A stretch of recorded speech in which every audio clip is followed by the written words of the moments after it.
it's very erotic in my ear hole. Wow, that felt like a false start more than anything else. It's like you're someone who's never used a microphone before and you're like fascinated by it picks up what I'm saying. How fun. I'm just sat real awkwardly. Oh no. Oh god. Ugh. Because we're in here for the long haul.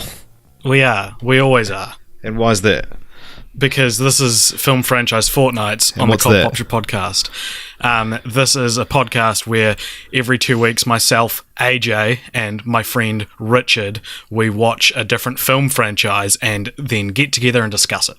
No, when I said what's that, I meant what's a microphone? Oh, shit. I can't explain a microphone. It's magic as far as I know. All right. This is what people are tuning in to hear. How are you, Richard? How's it going? Yeah, I'm good. I saw you the day before yesterday. That's it was right. our first time interacting in person since the big move. Mm. It wasn't, Was though. it? No. No. We saw each other 48 hours. So there wasn't that at all, and there was nothing that special about it other than it had been a while. No, it's never special to see or talk to you. I don't think I've ever been still so familiar with someone I've moved cities from, though, than with you, because we just talk every day still and do this podcast. So it's still like seeing you in person the other day. It didn't feel like, oh, I've missed you. It was like, hey, man. Yeah. It was more like, you again. Ugh, like, cannot get away from this guy. Like, people ask, like, oh, how's AJ doing, like, since he moved? And you guys still talking? I'm like, yeah, we talk every day, but, like, it sounds so lame, but, like, we just happen to, because there's always hot memes and fresh content. Never expect there to not be hot memes and fresh content in our lives, man. It happens every day. Just today, especially two hot young men who share their fresh young content. Yeah. I mean, like, if I go to Reddit right now and I go to, like, I don't know, like, our Clip Clop television, and we can read what the headline is today. I mean, and I'll go to our movies and I'll tell you what piece of interesting thing there is. AMC pulls talking with Chris Hardwick after Chloe Dijkstra's troubling allegations. Oh, really? That's interesting. Oh, no. Just said John Chris Bernthal Hardwick joined Christian Bale and Matt Damon in drama biopic Ford versus Ferrari from director James Mangold. A lot of exciting words in that sentence. That's more up in spirit than the headline I read out. Chris Hardwick. Yeah. Possible rapist. Old, never really liked him to begin with, but probably irrelevant to mention that part, Chris Hardwick. All right, well, let's not talk about Chris Hardwick. Like 4 of the top 6 posts are about Chris Hardwick. Yeah, I'm looking at them right now. Yeah. No, so this episode of Film Franchise Fortnights, Richard and I are talking about the famed yet simultaneously completely forgotten late 90s, late 80s, early 90s trilogy, the Look Who's Talking trilogy. Now, this is not to be confused with the 2015 comedy about Hitler, Look Who's Back, nor the 1941 film Look Who's Laughing, nor the 2005 film Look What I Did. Wow. Those films are not related to the Look Who's Talking trilogy. You're sipping a bit of KFC there. I am. KFC drink, not just. Can you tell Can you tell what drink it is? What is it? LMP. Just gave you a wee clue. No, it's not LMP. What is it? I'm looking at the straw. There's no colour in the straw. Fanta. Yeah, mate. Awesome. I was going to go get a Coke or something, but then you were like, I can record now. And I was like, oh, sweet. All right. Okay, so, Richard, look who's talking about Look Who's Talking. It's you and me. That's good. That's good. That's bloody good. The Look Who's Talking trilogy. It will, actually. The Look Who's Talking trilogy began with Look Who's Talking in 1989, directed by Amy Heckerling, who has actually got quite an interesting filmography. She also directed Fast Times at Ridgemont High, which is a very seminal kind of 80s teen movie. Speaking of seminal, these films all featured feature semen. You're right. Sperm. The semen's implied by the sperm. Yeah. And she also directed Clueless, which is another pretty good. But in between those two movies, she directed this shit show. So what do you think? Look Who's Talking, 1989, starring John Travolta, Kirstie Alley, and the voice of Bruce Willis as baby Mikey. What do you think it has on Rotten Tomatoes? Oh, I'd guess 50. 59, a little bit more than what you're hoping. But despite very middling reviews and critical response, Look Who's Talking was a surprise hit and grossed 140 billion 888 million. No, 140,000. Wait, I don't know, 140 million. $140 million domestically, with a worldwide of 296 million, and it made it Travolta's that's a lot of simoleons. Yeah, it made it Travolta's most successful film in 11 years since Grease, and the fourth highest grossing movie of 1989. And although Pulp Fiction is widely considered to be John Travolta's mainstream comeback, this was the first commercially successful film since Staying Alive in 1983, in which he appeared. Wow. Now, for those who have never heard of Look Who's Talking, what is Look Who's Talking about? So Kirstie Alley plays a character, Molly. What? Jess is laughing at me, and I don't know why. Who's Jess? Oh, she just didn't know that Kirstie Alley was in Look Who's Talking, and she's a big fan apparently. We should interview Jess on the podcast one day as being Kirstie Alley's only fan.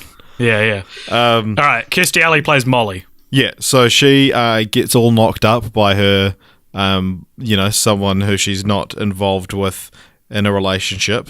And then she has a baby. But this baby, for some reason, has the voice of Bruce Willis, but it is in a monologue, which is kind of like a lazy narrative device. But they grow up, and then John Travolta comes into the picture, and he's like, "No, I'll help you raise the kid," and hilarity ensues. It does ensue. Sweet. So apparently, despite it being a pretty average movie, it was successful enough to spawn a sequel the very next year with Look Who's Talking 2, as in TOO, not TWO. And that was 1990, also directed by Amy Heckerling. And what does that have on Rotten Tomatoes, do you think? Oh, I'd guess 30. 14% on Rotten Tomatoes. And my least favourite but only piece of trivia I could really find about it here is it was also nominated for 2 Razzie Awards, including Best Supporting Actor for Gilbert Gottfried and Worst Supporting Actress for Roseanne Barr.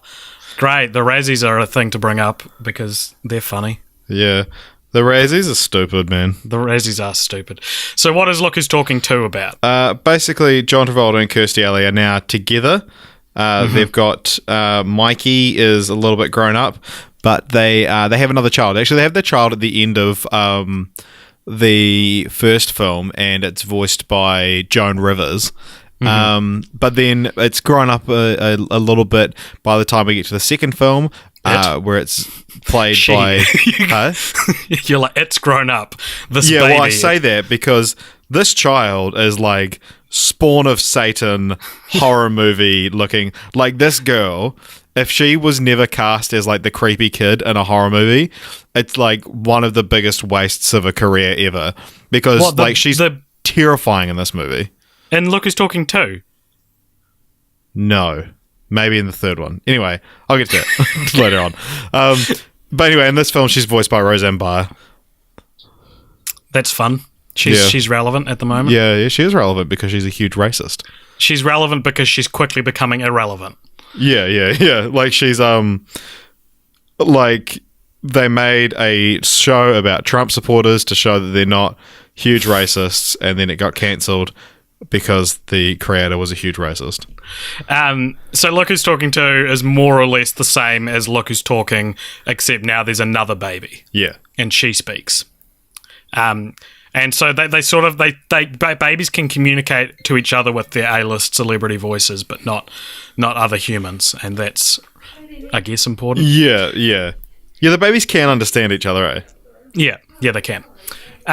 So apparently both Look Who's Talking and Look Who's Talking 2 are considered to be the end of a weird baby movie boom from the late 80s and early 90s, which include other things like Baby like geniuses. 3 Men and a Baby and stuff like that. And so, what'd you say? Baby geniuses.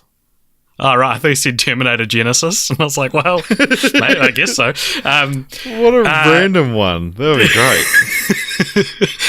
So the third film in the series was called Look Who's Talking Now, and that came out 3 years after the second one, just enough time for everyone to forget that this series of films even existed. And that was directed by And just Tom... long enough for me to be born. Yeah, exactly. Me too. And that was directed by Tom Ropalewski. And what do you think that has on Rotten Tomatoes? About 5. It has 0% on Rotten Tomatoes. Wow. It has joined our 0% club, along with what else? I can't remember. No, there was a couple, like Critters 3 has 0%, I think. And the film was also a box office bomb, partly due to the fact that it came out the same opening week as The Nightmare Before Christmas. Okay. So which of those movies has stood the test of time? That's what I ask you. What is Look Who's Talking Now about, Richard? Well, so now they want to get a dog, but here's the thing. The girl from the second one has now grown up into the spawn of Satan. And I don't mean this in any kind of like actual plot way, just the girl, the actress, is horrifying to look at. There's actually a pretty famous gif from this movie of that girl like shaking a toy, and that gif has probably outlasted the movie in terms of like it's standing legacy, really. Look who's I can tell you her name. Talking now. Well, I could actually. I clicked out of it. GIF. She's girl GIF. Yeah, there you go. Yeah, if you search Look Who's Talking Now space, it fills it in with a GIF. Yeah, there you go. Oh, yeah. So they get, you were saying they get dogs. Oh my god, she's terrifying to look at. It's like, think like the twins in The Shining kind of thing.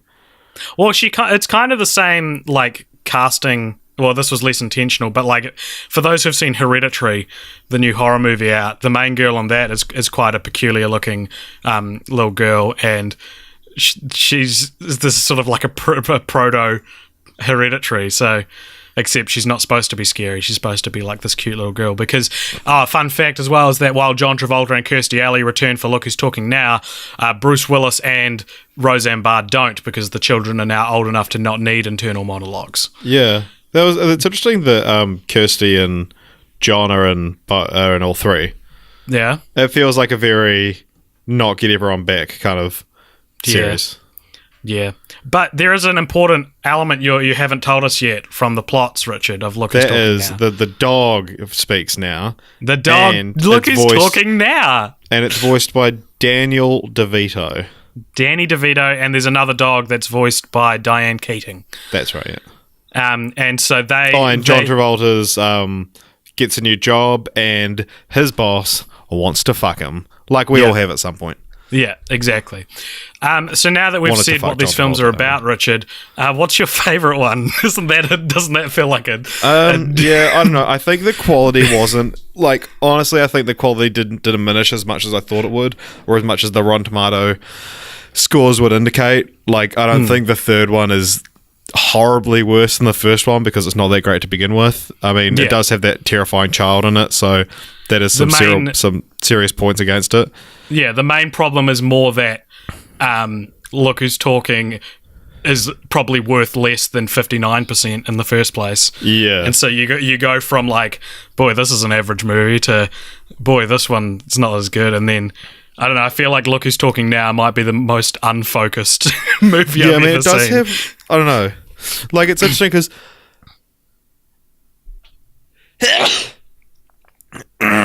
you know? Yeah.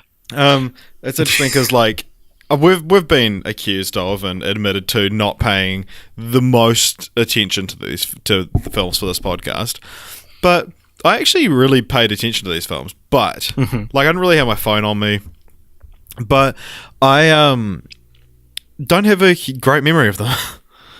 Yeah, exactly. And maybe that's because I watched the first two at the start of the fortnight and then waited till last night to watch the third one. However, we do. I'd probably rank them in order of when they came out. But yeah.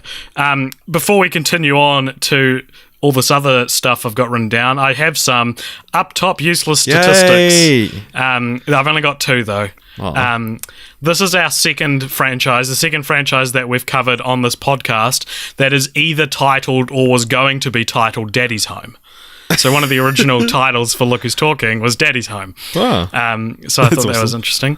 And this is also our fourth franchise, which we've covered on this podcast, which features at least one movie with a talking dog after Beethoven, Lady and the Tramp, and 101 Dalmatians, and our third talking dog franchise where the dogs don't talk in every film. The only franchise I just mentioned in which the dogs do talk in every film is Lady and the Tramp. So Beethoven and 101 Dalmatians have at least one to two films where the dogs don't talk at all. Wow. Although, all of this being said, Look Who's Talking Now is hardly a movie about talking dogs. Look Who's Talking is hardly a movie. But, like, for the reason your movies are famous is because you see babies talking, and then for the third one to be like, now the dogs are talking, that is, like, there are long stretches of plot which involve no dogs talking and no babies talking either. Yeah, and just John Travolta's hot boss wanting to have sex with him. Yeah. And which Kirstie is weird Alley because, being crazy about it. Because Look Who's Talking Now is actually like the G-rated, I don't know if it's G-rated, but PG-rated entry in the trilogy. Yeah, you mentioned that when we got this, that like you said, it's a franchise where I think the first two are a bit more adult orientated, and then the last one is like, not. But they're pretty, like, I didn't notice a way more of like a G rating on the third one, but it is like it's one of those like, who are these movies for kind of things, because yes, exactly. Especially the first one's quite dirty, but like, who above the age of like 10 would enjoy the plot or the novelty of Bruce Willis voicing a baby? Yeah. Yeah, totally. It's a very strange. And it is a who are these for movie kind of thing. And for the third one being G-rated or PG-rated or whatever, it's also the only one that has like a working plot about like someone being seduced, I guess. Well, I guess the first one has elements of that. But one thing I think that these movies are probably most famous for beyond their initial concept is that all three begin more or less with a scene depicting sperm voiced by celebrities racing to the eggs during coitus. And the I don't know how to describe this. The look of the environment in which the sperms are racing in is one of the most like weirdly visceral like portrayals of what I guess the inside of a penis would look like. It's sort of a vagina. Well, I guess they go from one to the other, don't they? Well, we don't see them like it's the fallopian tubes, isn't it? Is it? Okay. Yeah, well, because whatever. I don't know how sex works. Leave the penis. Okay.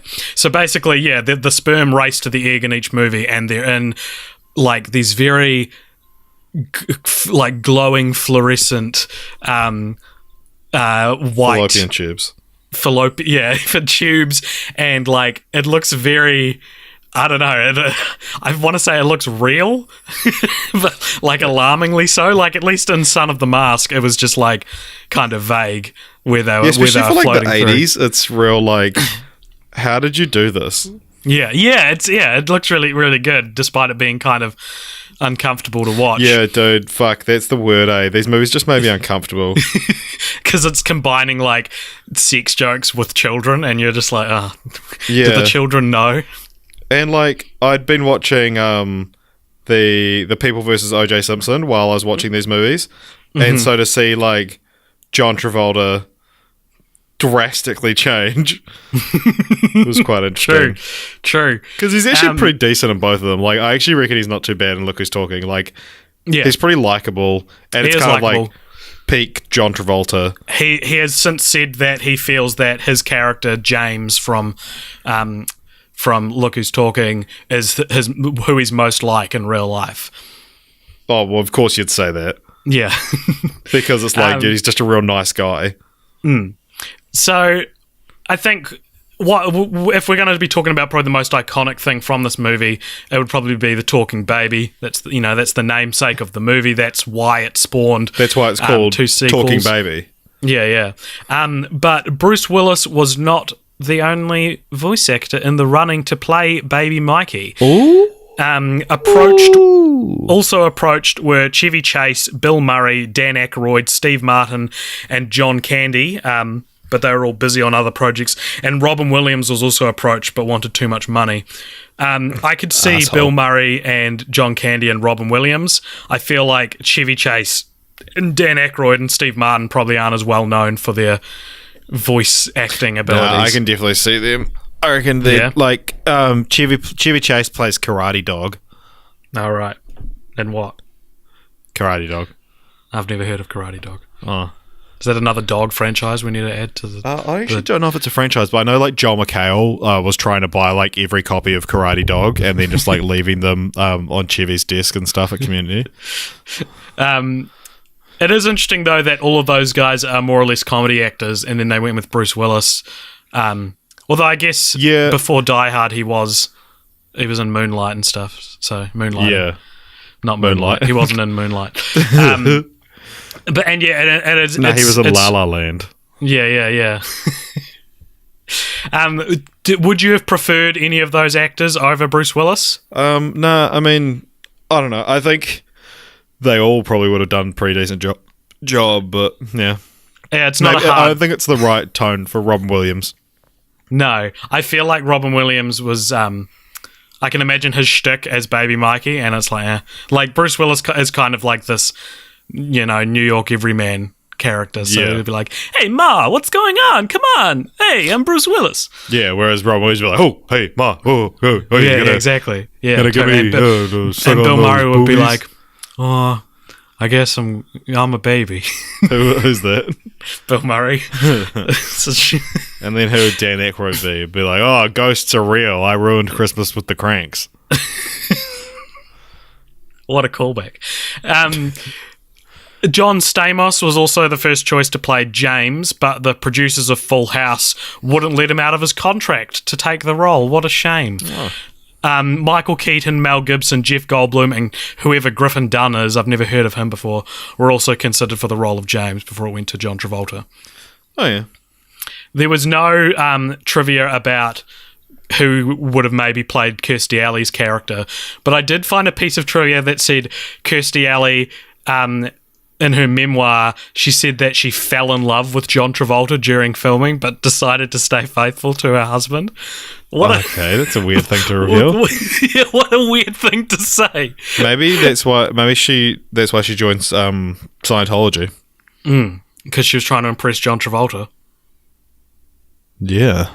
We've all joined a religion to try and impress a girl or a guy. Yeah. Come on. If you say you don't, you're lying. I've also included a section here that I know you love, Richard, called Dumb IMDb Trivia. Oh, yes. I love dumb IMDb trivia. This is trivia that was clearly put in there by someone who just wanted to say something, and it's not really trivia. So in the trivia section on IMDb for Look Who's Talking 2, this is one of the entries. This is under the warning spoilers. Okay. Section. So there will be spoilers for Look Who's Talking from this point out, okay? Yeah. Mikey saving Julie by getting her out of the burning apartment is Mikey's redemption for being mean to her for the way he treated her. I didn't know that just basic plot structure was trivia. So Julie is, of course, his younger sister, and at the end of the film, the house catches on fire, and so he gets her out. Just so you know, I did find that really funny, but I waited to respond because a phone started ringing. So I was like, I won't respond. So you can just cut that part out and then. But now you've said this. Yeah. So, for Look Who's Talking Now, by the way, did you know that the last name of the main characters is Ubriaco? What the fuck? Which is like Italian for drunk, which I'm just like, why? What the hell? So we never see the Ubriacos. All right, so this is for Look Who's Talking Now. This is a piece of trivia. We never see the Ubriacos, Rox and Daphne again. The Rox and Daphne are the dogs. And we never find out what happens to them after the movie ended. So not having another sequel is now trivia, according to this IMDb user. So that's the dumbest IMDb trivia I could find. Suitably dumb. I loved it. Yeah. So yeah, I don't know. Do we want to talk about any more to do with the plots of these movies? Like, not that we're nearly finishing up or anything, but like, is there like something you like I noted how in the second one a big plot of it is basically like James and Molly are still fighting because Molly's brother moves in, and it just like serves nothing to the plot. And, that's right. like, yeah, and things like that. Like, if we really want to dissect how stupid these movies are, it's because beyond, like, certainly the last two really don't have much in the way of structure going on. Yeah. And that third movie is like, is it a movie about a talking dog, or is it a movie about a husband being seduced by his boss? Like, and these things are not like, they don't flow into each other. The dog saves him at the end. That's true. They do. They do tie it all together. From the seductress. Yeah. And then he loses his job, and then you don't see them get a new job, I think. Which is kind of disheartening because they just got two dogs to took care of. You should put that on IMDb. Yeah. We never find out that is kind of. We never find out what happens to the Brachios, Rox and Daphne again, and we never find out what happens after the movie ended. Unless we somehow manage to continue the franchise. Exactly, but before that, one of the things I do want to talk about is the titles, because we talk about titles a lot on this podcast, and I think the titles for this trilogy are my favourite thing about the movies. I love the titles here. I love when sequel titles are non-numerical. I love it when it takes the first title and like changes something or adds something onto it, like Shanghai Noon and Shanghai Nights. So Look Who's Talking, Look Who's Talking 2, and Look Who's Talking Now. They're nice, they're consistent, and they kind of read like a suburban mum explaining the core concept to one of her kids. Like, she'd be like, look who's talking. Look who's talking too. Look who's talking now. It's the dogs. Have fun. So yeah, do you have any thoughts on the titles? I love them. I think they're great. No, yeah, I think they're the best. They might be the best titles of movies in a franchise that we've covered on this podcast. But yeah, and if they made another one that just called Look Who's Talking 4. Yeah. So now we're going to move on once more to continue the franchise. And this is a segment where Richard and I each come up with a sequel or a continuation of the franchise to kind of squeeze more money out of it or just play the game of the podcast. However, the Look Who's Talking trilogy has been continued on already in some capacity, most notably between the second and third film. Amy Heckerling adapted Look Who's Talking for TV. The show was called Baby Talk, and it was basically just the concept of the first film with different actors and character names. It starred a few famous faces like George Clooney, Scott Baio, and Tony Danza, who provided the voice for Baby Mickey. Baby Talk ran on ABC's TGIF lineup for 2 seasons and a total of 35 24-minute episodes, and over the past 2 weeks I watched all of them.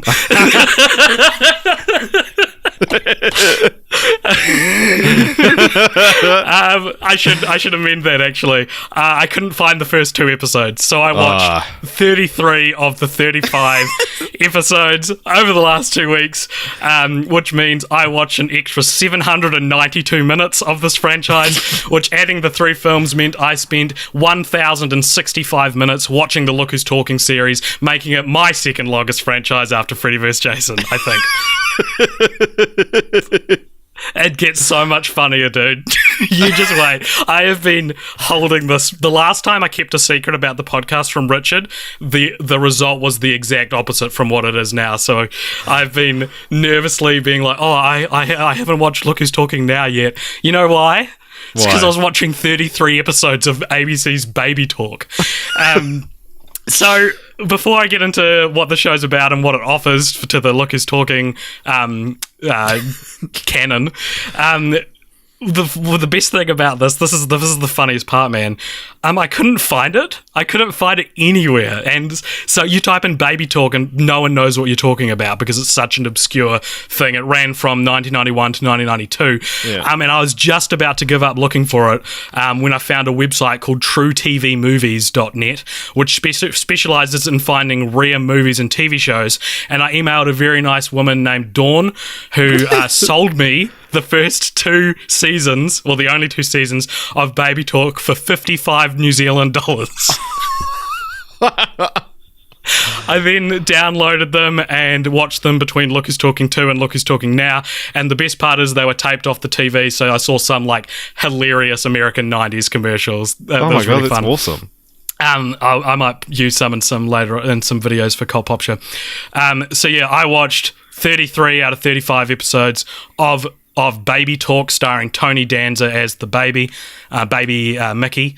It's Mickey instead of Mikey, which is a nice little reference to the movies because there's a scene where Mikey's dad in Look Who's Talking thinks he's called Mickey, and there's a scene in Baby Talk where Mickey's dad thinks he's called Mikey, and Mickey's dad is played by Tony Danza. So isn't that like a cool little, like he's in one episode. So anyway, the show was critically panned. From the get-go, critics criticised the simple writing, overplayed character traits, and the fact that the show centred on a talking baby who happened to have a single mother instead of Look Who's Talking, which was a success due to it centering on a single mother who happened to have a talking baby. The 1991 Electronic Media Critics Poll voted Baby Talk the worst series on television. And I watched it all, well, nearly all of it. And was it worth it? No. What did it cost? 55 New Zealand dollars. After the first season, in an effort to retool the entire thing, this is so interesting, dude. It's basically an anthology series because after the first season, the entire show's like setting was relocated. The main character, Maggie Campbell, was recast after the original actress left because she couldn't cope with the negative criticism, and the new actress was joined by 100% new characters except for the pair of twins who played Mickey and Tony Danza as his internal monologue. So this is nuts, dude. The first season is about this woman and her talking baby, and she's they're living their lives in an under construction apartment, and 2 to 3 contractors, one of whom is George Clooney, are the characters, and there's also her pediatrician who has a crush on her. So those are the characters, and it's basically like, it's a talking baby, and he just quips about, he'd be like, whoa, that's what I call da da da da da, and things like that, and it's Tony Danza's voice doing it. One of the characters I do want to give a shout out in the first season was called Mr. Fogarty, and he talks like this, and he's like this old man, and like there'll be like a George Clooney has a crush on a girl, and he's like, oh, do I sense some love in the air? And it was just a really funny performance from Mr. Fogarty. But the second season, which is doubly as long as the first season, so I feel way more connected to the second season, is about Maggie again and her talking baby, and now they live in a New York apartment, and she slowly falls in love with and eventually marries Scott Baio's character, James, who is like the super for the building. Yeah. And yeah, so it has a really cool theme song as well. I've just listed things I wanted to talk about. The theme song goes, he likes bread and butter, he likes toast and jam, and that's what mommy feeds him, because he's her little man. I've heard that before. Yeah, it's an actual song that's like been adapted for the show. And my sister was getting furious at me because whenever I'd sit down to watch this, I'd be like, hey, Maddie, and she'd be like, what? I was like, what would you prefer, bread and butter or toast and jam? And she's like, I would keep disguising questions that would end up being bread and butter. I'd be like, when you have a kid in like 10 to 15 years, Maddie, and she's like, what? And I'm like, will you feed it A, bread and butter, or B, toast and jam? And she's like, I won't feed it either. I'll be like, but he's your little man. So the critics were right in that the talking baby aspect is kind of like underplayed. The second season, especially, mostly is just a bunch of classic 90s sitcom tropes like unresolved sexual tension and will they, won't they relationships. And most of the baby-centric storylines are pretty uninspired. There's an episode called The Prince and the Pooper where Mickey switches places with like a fancy baby. So that's such a classic trope. Yeah. However, there was a great B story in one episode where baby Mickey is trying to get rid of his teddy bear that he hates called Bobo, but all the adults keep finding it and giving it back to him. So like Scott Baio finds it under the couch. He's like, "Oh, hey, Mickey, here's Bobo," and just the camera like zooms in and out of Mickey, and he's like, "No!" I like that. And there's also a great joke in another episode where Mickey learns to speak in real life, and he's obviously speaks like how the kid actually speaks, and his internal monologue laments over the fact that, quote, he sounds like a baby or a pimp squeak when he speaks, but sounds like Tony Danza when he talks to other babies. so like they acknowledge Tony Danza in the show. There is a scene, though, in Season 2, Episode 12, The Man Who Would Be Grandpa, which I think is probably better than any scene in any of the movies. This takes place after half a season of flirting. Scott Baio's James confesses to Maggie his feelings and tries to appeal to her after she kicks him out of her apartment because she's too afraid to get hurt again. And I'm going to send you this clip that I uploaded from it, Richard. And you're going to watch it, and I'll play the audio on the podcast. So watch that and tell me what you think. Maggie, open up! Maggie! Okay. James, I already told you I don't want to do this. You don't want to do this so much you had to take a cold shower. It wasn't cold. Liar. James. You're a teeth-chattering, goose-pimply, blue-lipped liar. And you are a bully. What?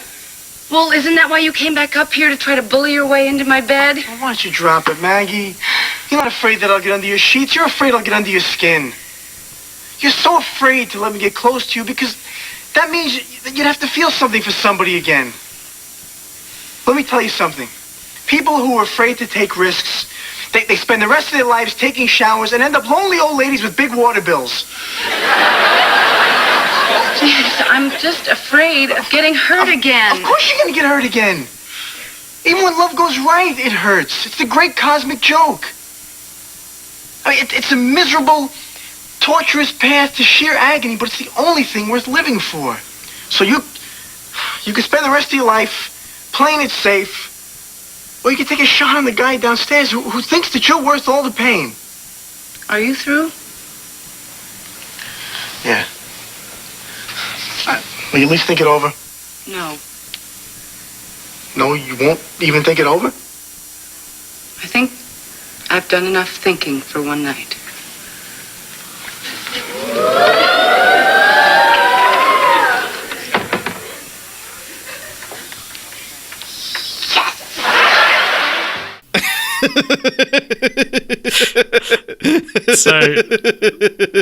So that for those listening who can't actually see the footage, it pans across the hall of the apartment to Maggie's neighbor who's watching, and she goes, "Yes." I don't know. I like it's worth that noting scene. that she's African American. Yeah, racially diverse cast. That I feel like that Scott Baio's monologue and that is like, it's reminiscent of like something like Scrubs doing its old like emotional wrap up and that kind of thing. What do you think of it? Did it I hook thought it you was in? pretty bad, and I think you definitely drew the short end of the straw in terms of TV watching. So even just from that clip, you were like, "This is a bad show." Yeah, well, even just like the quality you had to watch it in. Yeah.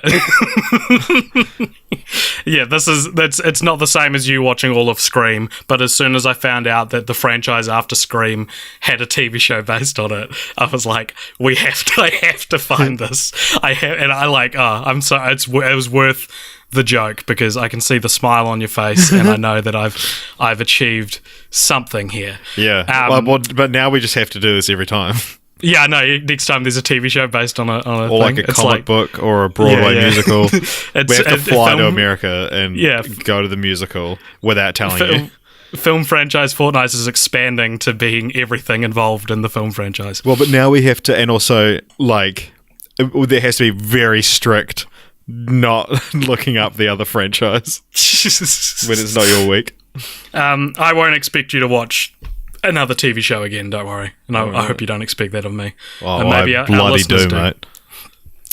So the weirdest part about all of this for me is that between is that I did it, but between when I watched the second to last episode and the last episode of Baby Talk, someone edited in a synopsis for the final episode on Wikipedia, meaning that by pure coincidence, someone else in the world was at least thinking about Baby Talk enough to edit the Wikipedia page for that specific episode. Wow.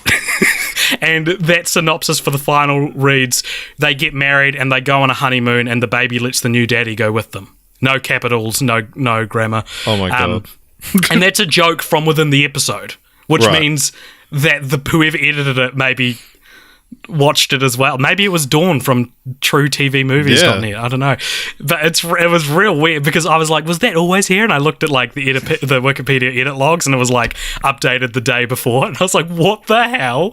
Who else is thinking about the series right now? Like it's so hard to believe that anyone else in the world would be thinking about it other than me right now. Yeah. That's so funny. Is it the most you've ever spent on a franchise as well? Probably, yeah. Trying to think what other costs we've endured for a franchise. I bought the Jurassic World DVD. Oh, yeah? I bought Amazing Spider-Man 1 and 2.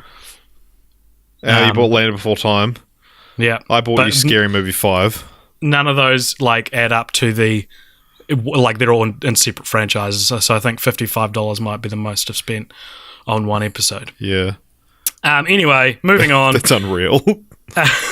Beyond, although something like Ghostbusters, that cost or Transformers, that cost $30 just to go see the most recent one. So beyond Baby Talk, the only other Baby Talk of making more Look Who's Talking movies has been from Fast and Furious producer Neil H. Moritz, who inexplicably said in 2010 that he wanted to reboot the series. And there's also the occasional rumour article about another sequel on various tabloid sites. And one of the IMDb dumb trivia sections suggests that maybe the next film could follow Mikey's children. However, this is not my idea for Continue the Franchise. What? My idea for Continue the Franchise is called Look Who's Talking Still. And it stars Bruce Willis as a grown-up Mikey and either James or Molly, so either John Travolta or Kirstie Alley's character, one of them dies, or they both die. And so Mikey and Julie, who maybe shouldn't be played by Roseanne Barr, they've been estranged for years, right? They never talk to each other anymore, but they reunite to deliver their mother or father's body from one side of the country to the other for the funeral. But here's the twist, Richard. John Travolta returns as the internal monologue for the dead body. Nice. So it's Look Who's Talking Still. Because he's still. Yeah. Stationary. And he's still talking. It works on multiple levels. Yeah. Well. I think that's one of my best CTFs ever. Yeah. And you know what? What? In a film franchise Fortnights first, yeah, that was my idea as well. No way! Bruce Willis returning in Look Who's Talking Still as an adult Mikey. Are you serious? Yeah. Right down to the title? Yeah. And did you have the dead body idea? No. That's pretty weird. I did have a dead parent. That was the first thing I thought of was the dead body talking. Funny. Yeah, I was like, what's the opposite of babies? Look Who's Talking Still, or I kind of look Who's Still Talking, just to interrupt the flow. Yeah. But yeah, no, that's a Bruce Willis playing an adult Mikey in Look Who's Talking Still was my idea. Wow. Well, I also have, if so people get their value for Continue the Franchise, I do have one more idea. Oh, yeah. Called Look Who's Singing, and it's a Broadway musical of the first film. Nice. Or continuing from your Scream idea for Continue the Franchise, I would like to get those first two episodes of Baby Talk somehow. So if anyone has them taped, please send them over to me because I feel incomplete having not seen the first two episodes. Yeah. Did you get a discount for that? Or was it supposed to be more than that? No, it was. This is how much 33 episodes costs. Right. But go check out TrueTV.net. They're very, you know, it's good. I can vouch for them. So, like, because I had to email them and be like, is this a legit thing? Because I didn't want to, like, send them money. And they do DVDs, but I was just like, just send me the digital. Right. So go check them out if you're looking for something obscure and can't find it anywhere. Oh yeah, so I was trying to think of like, because Look Who's Still Talking or Look Who's Talking Still is kind of like the obvious. Did you think of any other like possible like titles that still make a sentence? Look Who's Talking Forever. Oh yeah, because it's 4 as well. Because he's dead as well. So Look Who's always talking. Yeah. If the next one's just called Look Who Won't Shut Up.